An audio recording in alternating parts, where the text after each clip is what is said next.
Good morning, students. Once again, welcome in DSS online classes. Myself, C. Yadav, and today we are going to discuss our next topic of history, chapter 2nd, from trade to territory. And students, our today's topic is setting up a new administration.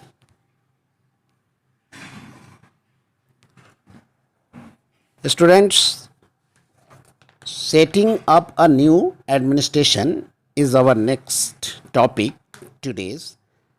Before this, we studied the claim to paramountcy, the doctrine of lapse, all these activities done by the Britishers to expand their territory in India.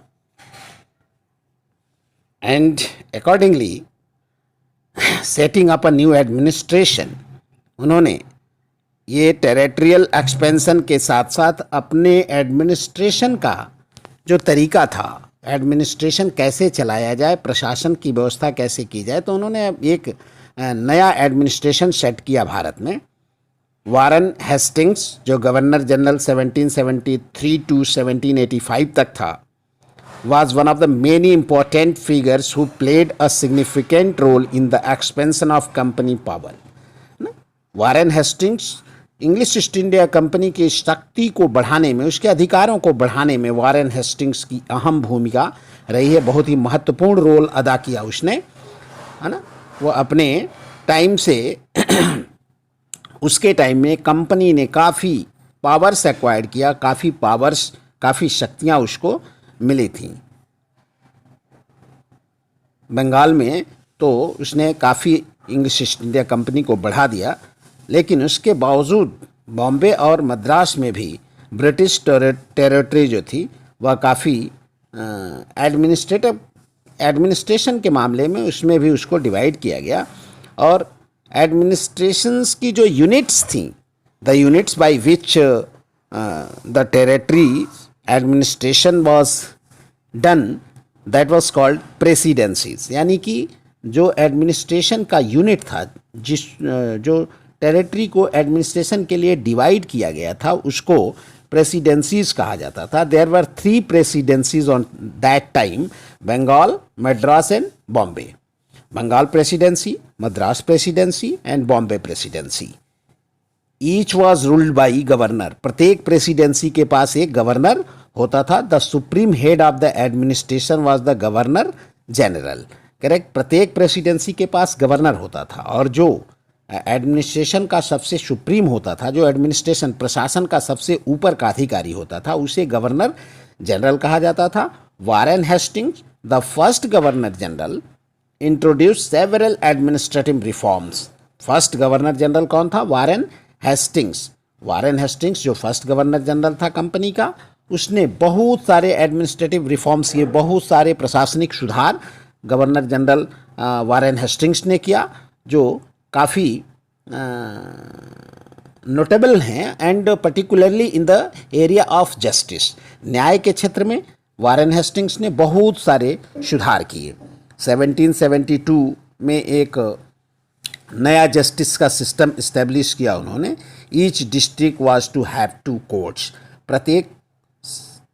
प्रत्येक ज़िले में 2 courts होंगे. एक criminal courts जिसको फौजदारी अदालत कहते हैं, एंड सिविल कोर्ट जिसको दीवानी अदालत कहते हैं. एंड नाउ आजकल भी हमारे देश में वही सिस्टम, आज भी वही अदालत चल रहा है, क्रिमिनल कोर्ट और सिविल कोर्ट. आज भी फौजदारी अदालत और दीवानी अदालत ही जो अंग्रेज़ों ने किया था यहाँ, उसके आधार पे ही आज हमारी न्यायिक व्यवस्था आज भी चल रही है. तो उस समय फौजदारी अदालत और दीवानी अदालत, दो जो सिविल कोर्ट और क्रिमिनल कोर्ट्स बनाया वारेन हेस्टिंग्स ने, तो उसमें maulvis and Hindus pandits interpreted Indian laws for the European district collectors who presided over civil courts. The criminal courts were still under a qazi and mufti, but under the supervision of the collectors. Collectors उस समय कहा जाता था, जो अभी हम district magistrate DM कहते हैं, तो डीएम ही उस समय कलेक्टर होता था. आज भी आप लोग सुने होंगे, बहुत सारे लोग डिस्ट्रिक्ट मजिस्ट्रेट को कलेक्टर के ही नाम से जानते हैं. तो कलेक्टर जो होता था वो जिले का सबसे बड़ा प्रशासनिक अधिकारी होता था। कलेक्टर ना was the head of district, और उसके अंडर में सारे लोग काम करते थे। तो मौलवीज और हिंदू पंडित जो थे वह इंडियन लॉज को इंटरप्रेट करते थे। यूरोपियन डिस्ट्रिक्ट कलेक्टर होते थे जो प्रिसाइडेड ओवर सिविल कोर्ट्स, जो सिविल कोर्ट को प्रिसाइड करते थे, यानी सिविल कोर्ट की अध्यक्षता करते थे, जो यूरोपियन डिस्ट्रिक्ट कलेक्टर्स होते थे। जो डिस्ट्रिक्ट कलेक्टर्स होते थे, जिलाधिकारी जो होते थे, वह यूरोपियंस होते थे, और उनके अंडर में जो होते थे वो मौलवी और हिंदू पंडित जो है इंडियन लॉज को इंटरप्रेट करते थे। The criminal courts were still under a qazi, criminal court जो है काजी और मुफ्तीस के अंडर में होता था, लेकिन वो लोग भी कलेक्टर्स के सुपरविजन में काम करते थे। कलेक्टर, काजी कौन होता था? काजी का मतलब जज, काजी मतलब जज, न्यायाधीश, and Mufti a jurist of the Muslim community responsible for expounding the law that the Qazi would administer. Means Qazi जो लॉ को एडमिनिस्टर करता था, जो लॉ को वह प्रशासनिक स्तर पर देता था, उसको उसके लिए जो है उसको एप्लीकेट करने के लिए मुफ्ती का काम दिया जाता था। फिर इम्पीचमेंट, इम्पीचमेंट क्या होता था? A trial by the House of Lords in England for charges of misconduct brought against a person in the House of Commons. Impeachment, जिसको हम महाभियोग कहते हैं, हिंदी में महाभियोग कहते हैं। इम्पीचमेंट, महाभियोग मतलब यह इंग्लैंड के संबंध में है कि यह ट्रायल होता था हाउस ऑफ लॉर्ड्स, जो आप इंडियन पार्लियामेंट से उसको कंपेयर करके जान सकते हैं कि इंडियन पार्लियामेंट के जो दो हाउसेस होते हैं, to houses of Indian parliament, Lok Sabha and Rajya Sabha, वैसे ही ब्रिटेन में भी उसके पार्लियामेंट के टू हाउसेस हैं, एक को हाउस ऑफ लॉर्ड्स और एक को हाउस ऑफ कॉमन्स कहा जाता है। हाउस ऑफ लॉर्ड्स मतलब राज्यसभा और हाउस ऑफ कॉमन्स मतलब लोकसभा। मतलब आई मीन हम कंपैरेटिवली आपको बता रहे हैं, तुलनात्मक दृष्टिकोण से अगर हम भारत के पार्लियामेंट से वहाँ के पार्लियामेंट की तुलना करते हैं तो वहाँ जो हाउस ऑफ लॉर्ड्स है वह इंडिया के राज्यसभा के समान अधिकार रखता है, और जो हाउस ऑफ कॉमन्स है वह इंडिया के लोकसभा के समान अधिकार रखता है। तो उसमें वहाँ के मिसकंडक्ट, अगर कोई एडमिनिस्ट्रेशन में कोई मिसकंडक्ट करता है तो उसके खिलाफ इम्पीचमेंट लाया जाता है, यानी कि वहाँ पर वोटिंग करा करके, और उसको अगर उसके फेवर में ज़्यादा वोट पड़ते हैं तो उसको पद से नहीं हटाया जाता, और अगर उसके अगेंस्ट ज़्यादा वोट पड़ते हैं तो उसको इसके पद से बेदखल कर दिया जाता था।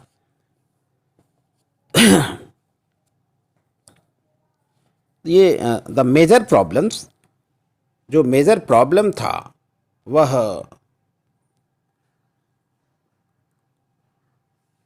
Major problem, Brahmins pandit gave different interpretations of local laws based on different schools of the Dharmashastra to bring about uniformity.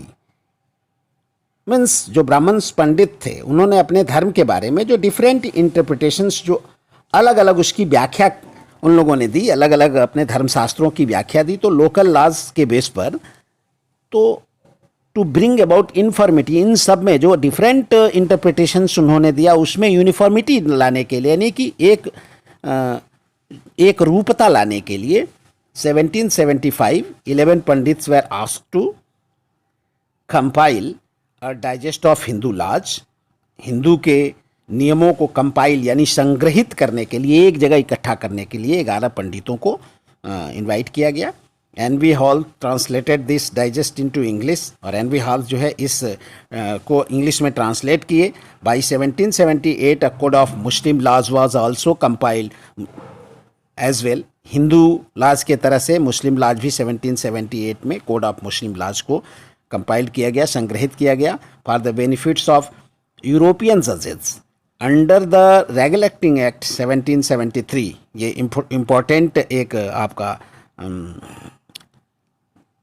ये 1773 जो है इम्पोर्टेंट ईयर है, रेगुलेटिंग एक्ट का ईयर है। रेगुलेटिंग एक्ट, इसके तहत ही भारत में एक नए सुप्रीम कोर्ट की स्थापना की गई थी, जो सुप्रीम कोर्ट कलकत्ता में था। अभी हमारा सुप्रीम कोर्ट दिल्ली में है, लेकिन 1773 में जिस नए सुप्रीम कोर्ट को इस्टेब्लिश किया गया था वह कलकत्ता में सुप्रीम कोर्ट था. While a court of appeal, the Sadar Nizamat Adalat was also set up at Calcutta. Sadar Nizamat Adalat भी कलकत्ता में सेट किया गया, स्थापित किया गया.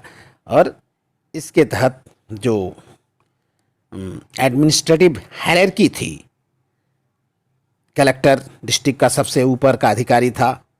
उसके बाद से उसका वर्क जो था रेवेन्यू कलेक्शन और टैक्सेस कलेक्शन का उसका मेन वर्क था. उसके बाद law and order, he also responsible for maintaining law and order in the district with the help of जजेस, पुलिस ऑफिसर्स.